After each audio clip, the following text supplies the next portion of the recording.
ان کا آخرت پر ایمان ہی نہیں ہے، وہ تو اسی قسم کی باتیں نکالتے رہتے ہیں۔ کچرا تھا انسان اور مر کے کچرا ہو کے ختم ہو جائے گا، لیکن جن کا آخرت پر ایمان ہے ان کا لائف اسٹائل دوسروں سے بہت مختلف ہونا چاہیے۔ ہر جب ہے ایمان تو بھئی پھر یہ کیسا ایمان ہے کہ جمعے کے دن جمعے کی نماز پڑھ لی، اپنا یعنی جو کلچر میں جو چیز آ رہی ہے بس اس کو فالو کیا۔ اگر آخرت ہے تو بھائی یہ پھر بہت بڑی حقیقت ہے، کیونکہ اس میں نیک لوگوں کا ٹھکانہ جنت اور بروں کا ٹھکانہ جہنم کی آگ ہے۔ پھر یہ دنیا مسافر خانہ ہے، یہ اصل نہیں ہے۔ پھر یہاں کے غموں کو حد سے زیادہ محسوس کرنا یہ جہالت اور حماقت ہے۔ یہاں کی خوشیوں میں اپنی لمٹ کو کراس کر دینا یہ حماقت اور جہالت ہے۔ لیکن یہی حماقتیں اور جہالتیں صبح و شام ہم کر رہے ہیں۔ کوئی پیسے کے پیچھے پاگل ہے تو اتنا پاگل ہوا ہے کہ آپ کی سوچ ہوگی، کسی کو کوئی بیماری ہے کہ وباؤں میں جو لوگ مرتے ہیں صبر کے باوجود اللہ انہیں شہادت دیتا ہے،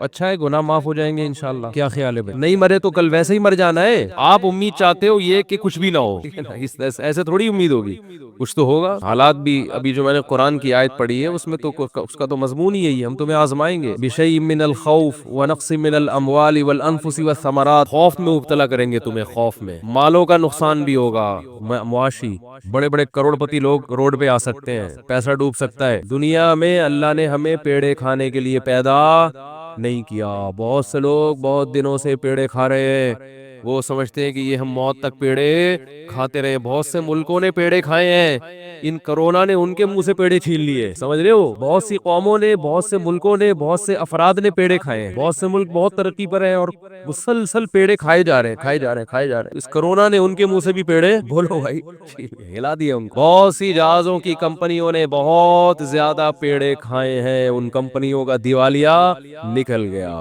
یہ ہے وَلَنَبْلُوَنَّكُمْ، اللہ فرماتے ہیں ہم تمہیں آزمائیں گے، اجتماعی سطح پہ بھی اور انفرادی سطح پہ بھی، بشیء من الخوف، خوف میں مبتلا کر دیں گے۔ ہم کریں گے یہ کام، یہ نیچر نہیں کرتی کہ خود بخود ہو رہا ہے۔ ملحد کہتا ہے بس یہ نیچر کا ایک حصہ ہے، فطرت کا حصہ ہے۔ فطرت بذات خود کوئی چیز نہیں ہے، اس کو بنانے والا اللہ ہے۔ بشیء من الخوف والجوع، بھوک بھی مسلط کریں گے، معاشی نقصان، ونقص من الاموال والانفس، مال کا نقصان، جانوں کا نقصان، انسانی ہلاکتیں ہوں گی، والثمرات، پیداوار کا بھی نقصان ہوگا۔ تو اللہ نے کیا فرمایا ان حالات میں، وبشر الصابرین، صبر کرنے والوں کو خوشخبری سنا دے۔ جو غیر مسلم ہے وہ صبر نہیں کرے گا۔ دیکھو غیر مسلم کا جو صبر ہے نا، وہ ان کے جو موٹیویشنل اسپیکر ہیں وہ ان کو سمجھاتے ہیں کہ اس صبر کرنے سے جب تم ٹینشن نہیں لوگے تو ٹینشن نہ لینے سے بیماری کا خطرہ کم ہو جائے گا۔ اس لیے وہ چہرے کے ایکسپریشن سے، جو ان میں پڑھے لکھے لوگ ہیں، چہرے کے تاثرات سے، اور کوشش کرتے ہیں کہ ہم میڈیا کے سامنے جب آئیں اور بات کریں تو ہم یہ شو کریں کہ ہمیں کچھ بھی نہیں ہے، اندر اندر سے گھل رہے ہوتے ہیں۔ ہمارے ہاں دل میں غم نہ بھی ہو تو چیخ منہ سے ایسے ظاہر کرے گا، کیونکہ ٹریننگ نہیں ہے نا، تربیت نہیں ہے، کہ جیسے ساری دنیا کا غم اسی کو ہے۔ عمل سے لگ رہا ہوگا کہ یہ غم زدہ نہیں ہے، لیکن جو دل کی راحت ہے، دل کی خوشی ہے، وہ اللہ صرف اہل ایمان ہی کو دیتے ہیں تکلیفوں میں۔ وہ دل کی خوشی کے لیے جو اللہ نے موٹیویشن کی ہے، وہ جملہ غیر مسلموں کے پاس نہیں ہے۔ فرمایا وَبَشِّرِ الصَّابِرِينَ، صبر کرنے والوں کو خوشخبری سنا دے، خوشخبری، جو ان غموں میں صبر کرے گا۔ یہ صبر کرنے والے کون ہیں؟ اذا اصابتہم مصیبہ، جب انہیں کوئی مصیبت پہنچتی ہے، مالی ٹینشن آ گئی، بے روزگاری ہو گئی، جانی ہلاکتیں ہو گئی، قالوا، تو یہ جواب میں کہتے ہیں انا للہ، یہ خود سے نہیں ہے، ہم کس کے غلام ہیں؟ اللہ کے۔ تو مالک کو اجازت ہے کہ وہ اپنے غلام کو آزمائش میں ڈال سکتا ہے، ہم اللہ کے غلام ہیں بھائی، یہ اللہ کے تصرفات ہیں۔ اتفاقی حادثات پہ انسان ٹینشن لیتا ہے، جو پہلے سے پلاننگ کے تحت ہوں اور اس کی پلاننگ کرنے والا ہمارا رب ہو اور ہم سے محبت کرتا ہو، اس کی طرف سے پریشانی تو ہمیں بنانے کے لیے، ہمیں بگاڑنے کے لیے اور عذاب دینے کے لیے نہیں ہے۔ انا للہ، ہم اللہ کے غلام ہیں، و انا الیہ راجعون، اور اسی کی طرف ہم نے لوٹ کر جانا ہے اسی کی طرف لوٹ کر جانا ہے۔ کیا مطلب بھائی؟ دنیا مسافر خانہ ہے، یہاں اگر مر گئے تو ہمیشہ کے لیے ختم نہیں ہو رہے۔ یہاں اگر آپ کو کوئی پریشانی آ رہی ہے اور کوئی آپ کے دکھ درد بانٹنے والا نہیں ہے تو ٹینشن لینے کا نہیں ہے، اس لیے کہ اللہ ہے، وہ دیکھ رہا ہے اس مصیبت میں کہ کیسے صبر کرتا ہے، اور وہ اس مصیبت میں قیامت کے دن اجر دے گا، نوازے گا۔ وہ ہمارے حضرت مفتی رشید احمد صاحب رحمہ اللہ تعالی ایک بہت زبردست بات بیان کیا کرتے تھے، فرماتے تھے کہ جیسے کسی کو بخار ہو تو یقینی طور پر کہ اس کو بخار ہے بھی یا نہیں ہے، یہ ماتھا گرم ہونے سے پتہ نہیں چلتا۔ بعض دفعہ دھوپ سے ماتھا گرم ہوتا ہے، چولہے کے قریب کھڑے ہو کر آپ کوئی چائے پکا رہے تھے، ماتھا وقتی طور پر کیا ہو گیا، بولو نا، گرم ہو گیا۔ حقیقت میں اس کو فیور ہے یا نہیں، اس کا تھرمامیٹر سے پتہ چلے گا۔ منہ میں آپ لگا دیں تھرمامیٹر، تھوڑی دیر بعد نکال کے چیک کریں، تھرمامیٹر غلطی نہیں کرتا عام طور پہ۔ تو فرمایا کہ کسی کے ظاہری گیٹ اپ کو دیکھ کر، اس کی تسبیحات اور نماز کو دیکھ کر 100% اس کا اندازہ نہیں ہوتا کہ یہ دل سے دیندار ہے یا نہیں ہے، اس کا آخرت پر یقین ہے بھی کہ نہیں ہے۔ آخرت میں یقین اس کا کتنا ہے، اس کا پتہ اس وقت چلتا ہے جب یہ کسی پریشانی اور غم میں مبتلا ہوتا ہے، اس وقت اس کا ری ایکشن کیا ہوتا ہے، کس طرح سے یہ ری ایکٹ کرتا ہے۔ اذا مسہ الشر جزوعا ہے کہ شر پہنچا تو ایک دم چیخنا چلانا شور شرابہ، ہائے یہ کیا ہو گیا، ہائے یہ کیا ہو گیا، ہوئی ایسے چیخ رہے، پاگل ہو رہے، میں خودکشی کر لوں گا، میں یہ کر لوں گا، میرے سے نہیں برداشت ہو رہا، یہ اس کا مطلب یہ صرف گیٹ اپ ہے۔ سمجھ میں آ رہی ہے بات؟ یہ صرف وظیفوں والے ہیں۔ اور اگر غم میں اور ٹینشن میں انسان کی زبان سے اچھی بات نکلتی ہے، غموں میں، اور میں نے بتایا تھا نا افغانستان میں جو امریکن آرمی آئی ہوئی ہے نا، وہاں سے جو افغانی آتے ہیں بتاتے ہیں کہ جب ان میں کوئی زخمی ہوتا ہے تو بہت چیختے ہیں، یہ بہت چیختے ہیں جیسے پتہ نہیں کیا ہو گیا، فوجی رو بھی رہے ہوتے ہیں۔ رپورٹ ہے یہ، کسی فوجی کا رونا کتنا برا عمل ہے کہ نہیں ہے؟ میدان جنگ میں فوجی رو رہا ہو، ہم نے تو مسلمانوں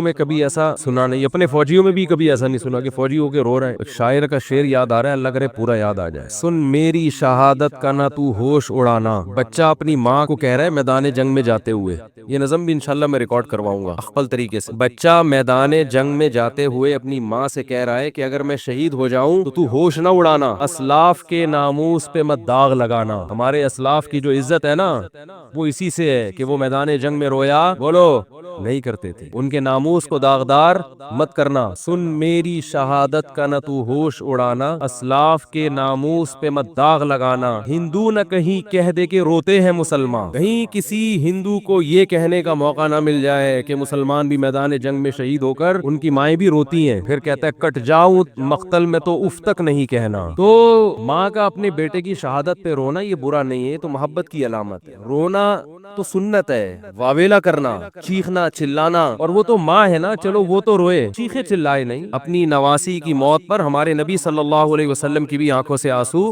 جاری ہوئے، آپ نے فرمایا کہ دل غمزدہ ہے، آنکھیں بہہ رہی ہیں، زبان وہی کہے گی جس پہ ہمارا رب راضی ہوگا، زبان سے وہی کہیں گے جس پہ اللہ کیا ہوگا راضی، آنکھوں پہ کنٹرول نہیں ہے تو رونے پر پابندی نہیں ہے۔ میدان جنگ میں تو رونا بری بات ہے۔ تو وہاں جو افغانی لوگ بتاتے ہیں کہ جو امریکن سے لڑنے والے لوگ ہیں ان کے جب گولی لگتی ہے تو ان کا ری ایکشن الگ انداز سے ہوتا ہے، امریکن کے جب لگتی ہے تو وہ پاگلوں کی طرح عجیب سے چیخ رہے ہوتے ہیں، چلا رہے ہوتے ہیں، وہی کیا ہو گیا؟ تو ان کا چیخنا بالکل درست ہے، اس لیے کہ ان کے سامنے آخرت نہیں ہے۔ ان تکونوا تعلمون فإنهم يعلمون كما تعلمون وَتَرْجُونَ مِنَ اللَّهِ مَا لَا يَرْجُونَ۔ اللہ فرماتے ہیں اگر تمہیں، اہل اسلام سے اللہ خطاب کر رہے ہیں، میدان جنگ میں تمہیں اپنے ملک کے دفاع میں لڑتے ہوئے اگر تمہیں زخم پہنچتے ہیں تو ان کو بھی تو زخم پہنچتے ہیں، اس کو زخم پہنچ رہے ہیں پھر بھی لڑ رہا ہے اور تم میدان میں پیچھے ہٹ جاؤ، وَتَرْجُونَ مِنَ اللَّهِ مَا لَا يَرْجُونَ، جبکہ تم اس زخم پہ اللہ سے وہ امیدیں لگا کے بیٹھے ہوئے ہو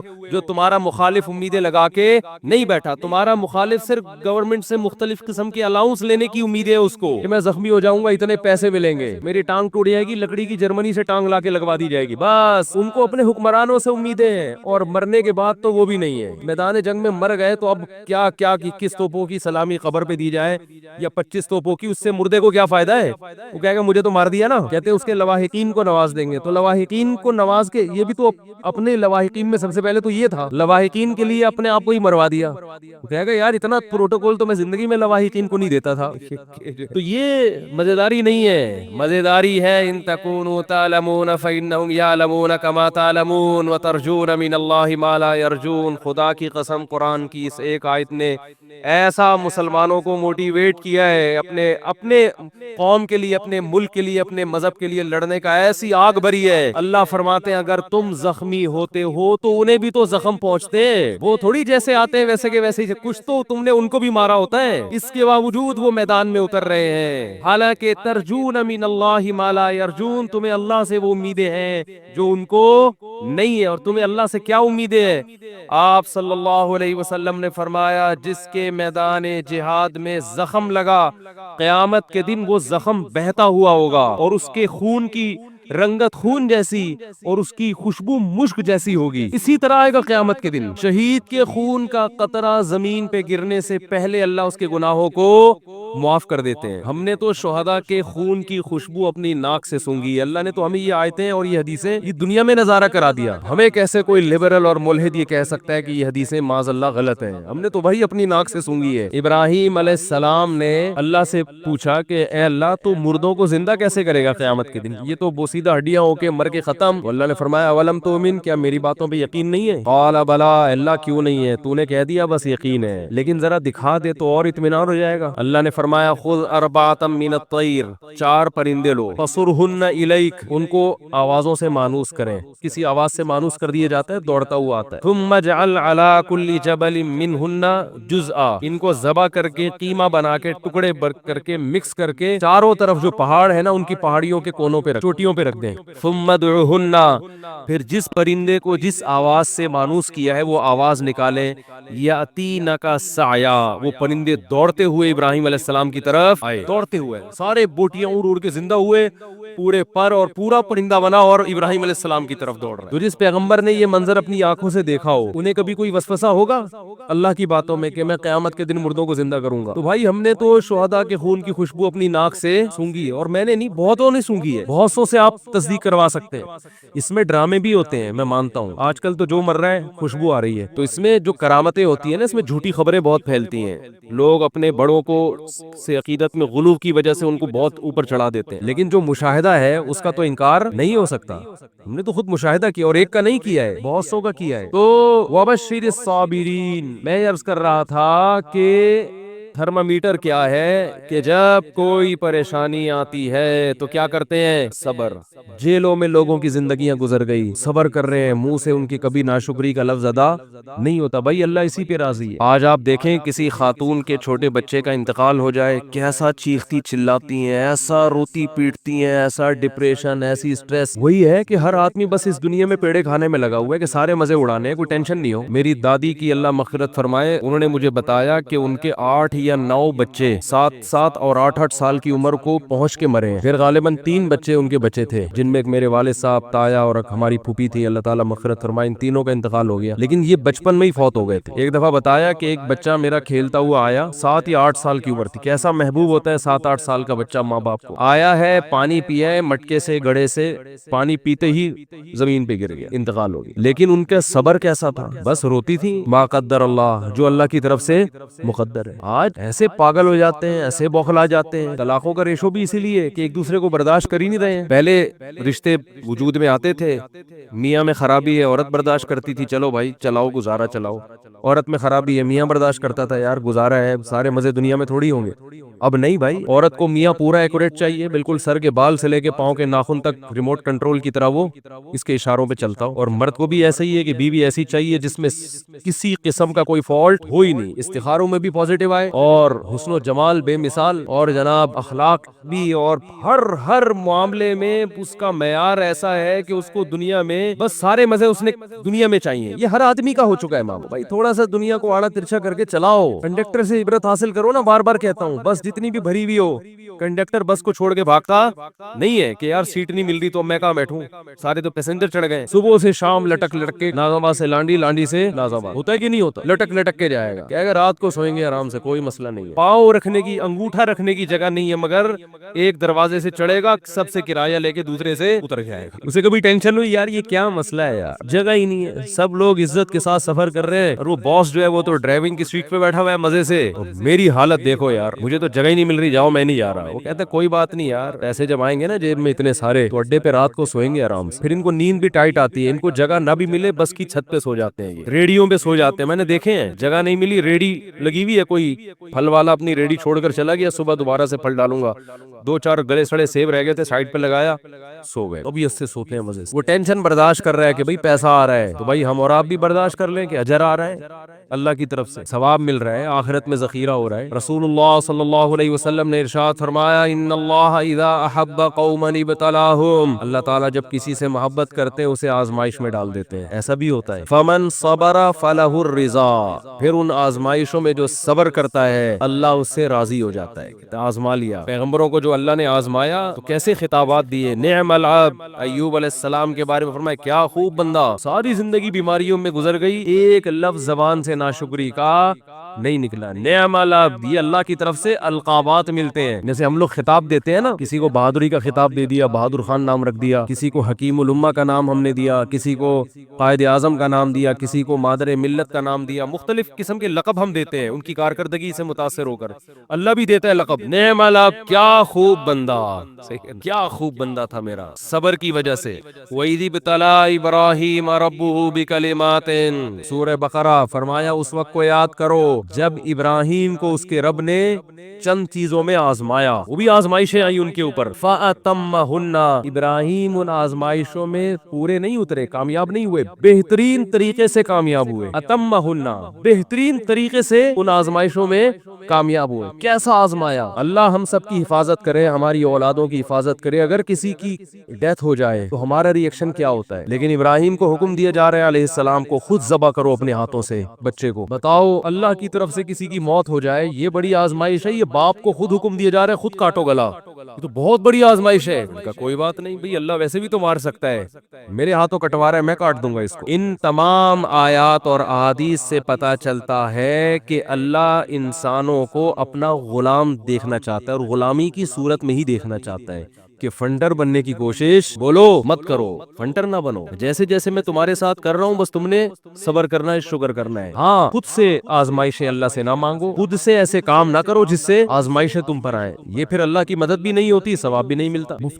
نبی صلی اللہ علیہ وسلم کے پاس اہل نجران کے کچھ عیسائی راہب آئے تھے اور آپ صلی اللہ علیہ وسلم سے بحث کرنے کے لیے، مناظرہ کرنے کے لیے، اور انہوں نے کچھ اشکالات کیے تھے۔ نبی صلی اللہ علیہ وسلم نے ان کو دعوت دی کہ اسلام قبول کرو، توحید کے راستے پر آ جاؤ، حضرت عیسیٰ اللہ کے بیٹے نہیں ہیں، توحید بیان کی ان کے سامنے۔ وہ اشکالات کرتے تھے، یہاں تک کہ پھر مباہلے کا چیلنج دیا گیا ان کو۔ اس مباہلے کا ذکر بھی آل عمران میں، تعالوا ندعو ابناءنا وابناءکم ونساءنا ونساءکم وانفسنا وانفسکم ثم نبتہل فنجعل لعنت اللہ علی الکاذبین، کہ تم بھی اپنے رشتہ داروں کو لے آؤ، میں بھی لے آتا ہوں، ہم دونوں مل کے دعا کرتے ہیں، جو سچا ہوگا وہ بچ جائے گا اور جو جھوٹا ہوگا اس پر اللہ کی لعنت۔ لیکن وہ عیسائی ڈر گئے تھے، پھر وہ فرار ہو گئے، بھاگ گئے، وہ مناظرے میں، وہ مباہلے کے لیے نہیں آئے۔ نبی صلی اللہ علیہ وسلم نے فرمایا اگر یہ آ جاتے تو ان کو آگ کھا جاتی، ان کو ہلاک کر دیتی، او کما قال صلی اللہ علیہ وسلم۔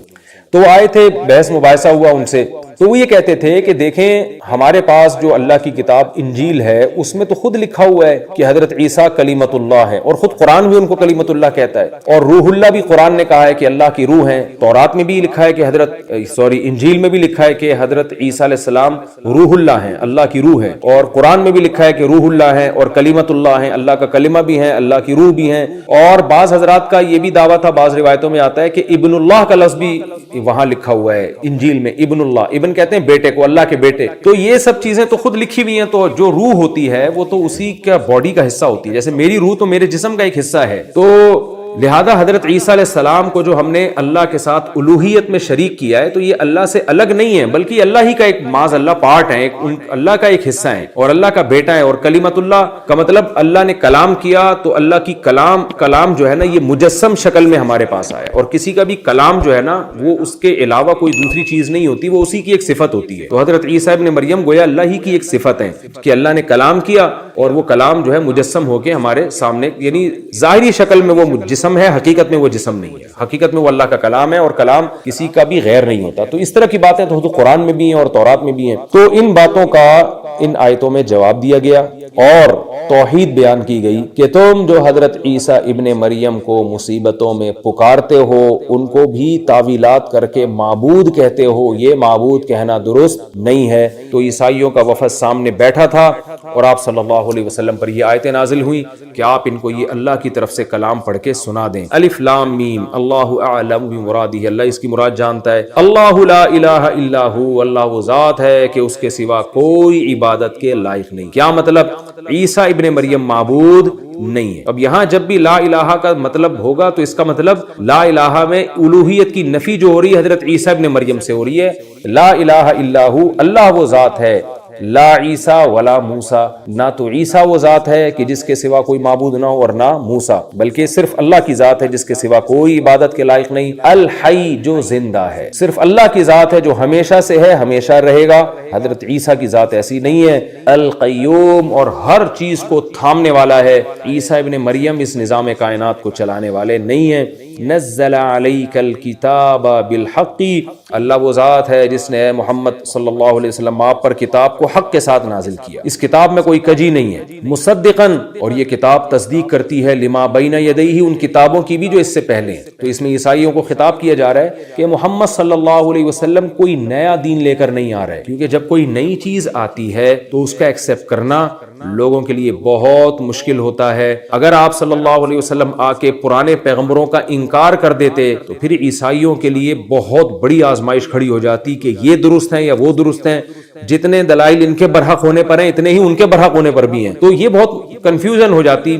اس لیے ہر آنے والے پیغمبر کی اللہ ذمہ داری لگاتے ہیں کہ وہ پچھلے پیغمبروں کا انکار نہ کریں بلکہ ان کی تصدیق کریں۔ تو فرمایا کہ یہ کتاب تصدیق کرتی ہے تورات اور انجیل کی بھی۔ وَأَنزَلَ التَّوْرَاةَ وَالْإِنجِيلَ، اور قرآن کہہ رہا ہے کہ انجیل اور تورات کو بھی اسی خدا نے نازل کیا ہے جس خدا نے اس کتاب کو نازل کیا ہے، من قبل، اس سے پہلے۔ اور یہ تینوں کتابیں، قرآن، تورات اور انجیل، ہدی للناس، یہ لوگوں کی ہدایت کے لیے، گائیڈنس کے لیے، لوگوں کی رہنمائی کے لیے کہ غلط اور صحیح میں فرق کر سکیں۔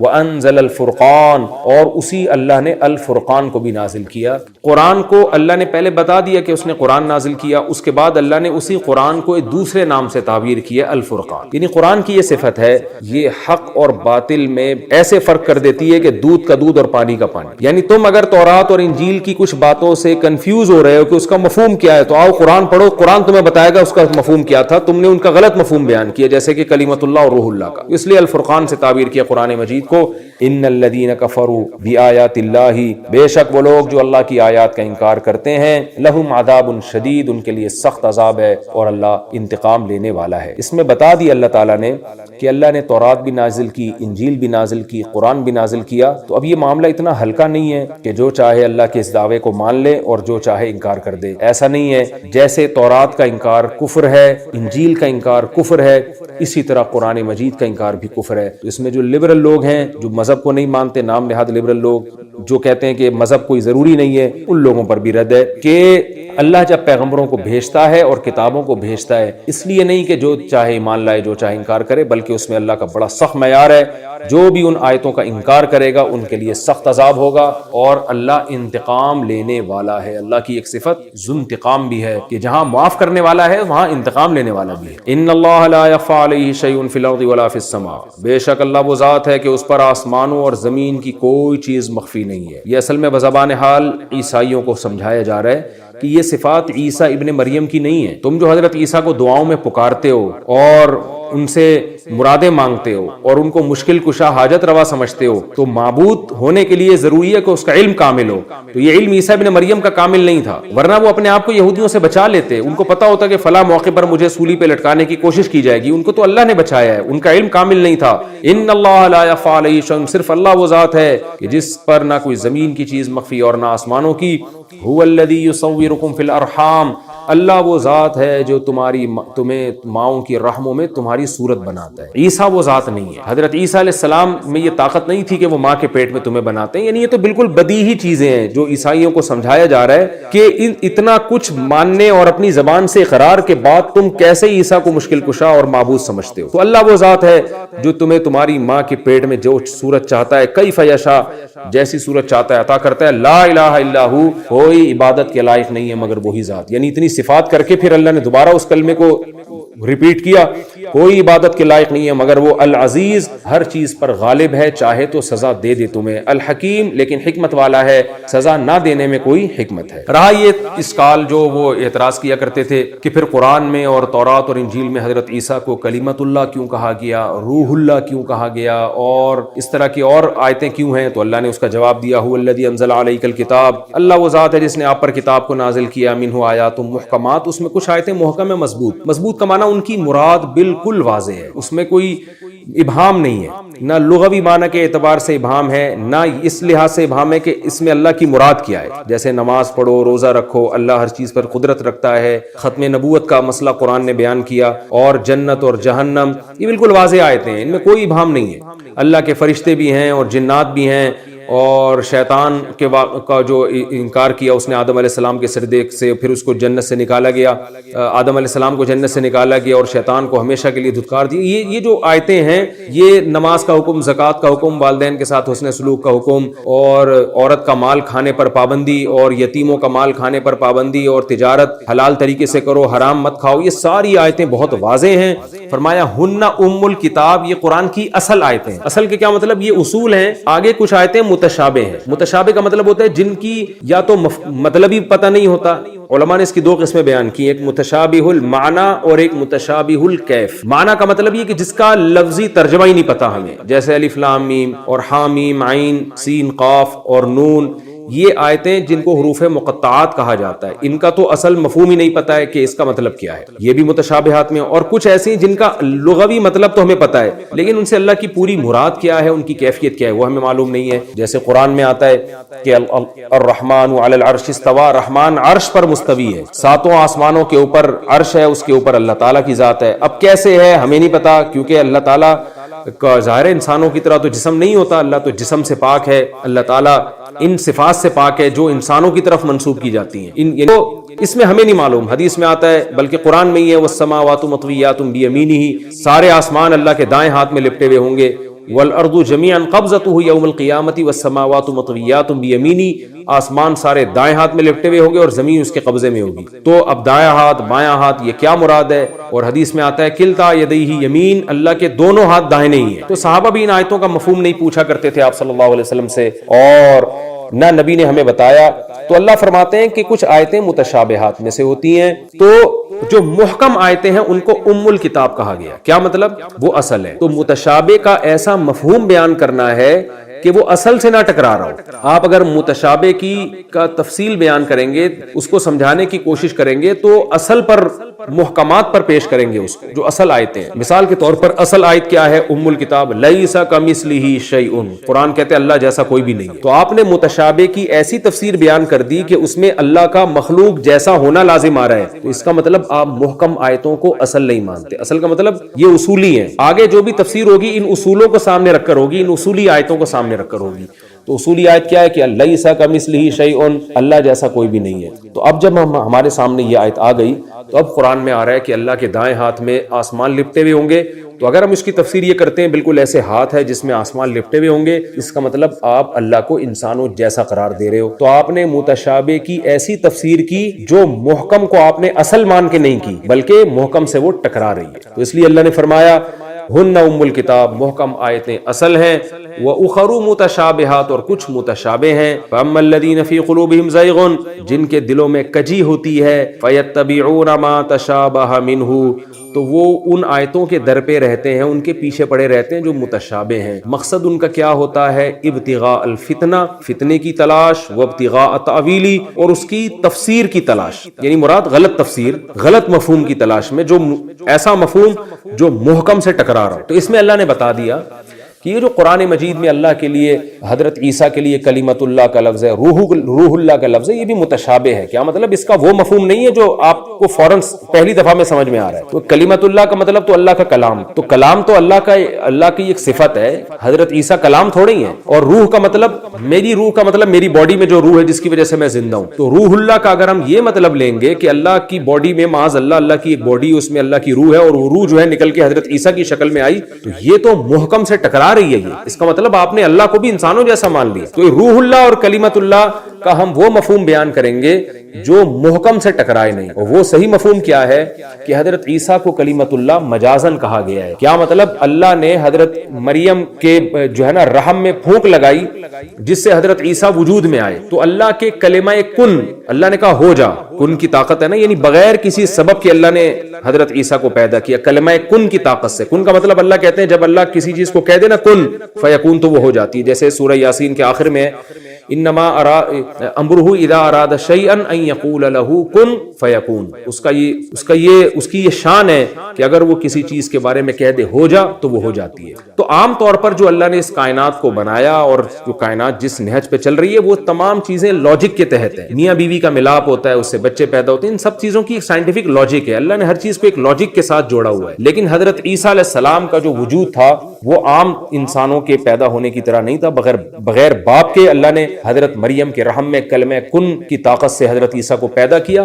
تو اس لیے اس کلمہ کن کی طاقت سے پیدا ہونے کی وجہ سے حضرت عیسیٰ کو کلیمت اللہ کہا گیا، اللہ کا کلمہ، یعنی اللہ کی وہ مخلوق جو اللہ کے کلمے کی وجہ سے پیدا ہوئی اور اس کی کوئی سائنٹیفک لاجک نہیں تھی. تو یہ کلمہ کن کی طاقت سے پیدا ہونے کی وجہ سے اللہ نے حضرت عیسیٰ کو کلیمت اللہ کہا کہ کیا اعزاز دیا، ان کو ایک شرف بخشا، ان کو ایک لقب عطا فرمایا. اسی طرح روح اللہ بھی اسی معنی میں کہا گیا کہ اللہ کی روح، یعنی وہ روح جس کا ظاہری سبب کوئی نہ ہو، یعنی وہ زندگی، وہ حیات جس میں حیات کا کوئی سائنٹیفک سبب نہ ہو بلکہ اس حیات کی وجہ محض اللہ کی ذات ہو، یعنی محض اللہ کی قدرت ہو. دیکھیں ہر چیز اللہ کی قدرت سے ہوتی ہے لیکن اس کی ایک سائنٹیفک لاجک بھی ہوتی ہے. اللہ نے ہر چیز کو اسباب کے ساتھ جوڑا ہوا ہے.